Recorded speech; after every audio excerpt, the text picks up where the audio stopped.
Hello बच्चों, let's see the question. Question में कहा है a bag contains n balls, n की वैल्यू 3 से बड़ी है, of different colours if the bag has 3 white ball and the probability of drawing 2 white ball from the bag is 3/10। तो N की वैल्यू बतानी है। तो मैं मान के चलता हूँ let there are n balls, मैं एन बॉल्स मान लेता हूँ। तो क्या होगा, टोटल केस कितने होंगे भाई, एन में से 3 बॉल निकालने के, 2 बॉल निकालने सॉरी, NC2। और फेवरेबल केस क्या होंगे सर, ठीक है, फेवरेबल केस होंगे 3 में से 2 वाइट निकालनी है, ठीक है, 3 वाइट में से 2 वाइट निकालनी है। तो प्रोबेबिलिटी हमारी कितनी आ जाएगी, 3C2/NC2।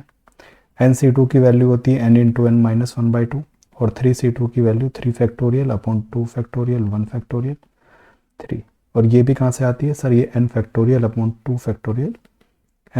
फैक्टोरियल, तो n×n-1/2 आ जाती है। तो ये आ गया 3 और n×n-1 और 2 को ऊपर पहुंचा दिया, ठीक है, इस 3/10। तो 3 से 3 कैंसिल आउट, तो n² - n बराबर 20, n² - n - 20 बराबर 0। तो ये बनेगा n-5 और n+4 बराबर 0।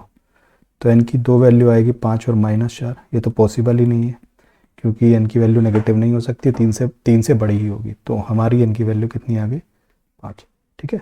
और यहाँ पर इन्हें एज्यूम करने की जरूरत नहीं थी क्योंकि देखो वैसे उसने तो यहाँ बोल ही रखा है n, ठीक है, लेट की जरूरत ही नहीं, there are n balls। So answer for this question is 5। I hope you understood the solution. Thank you.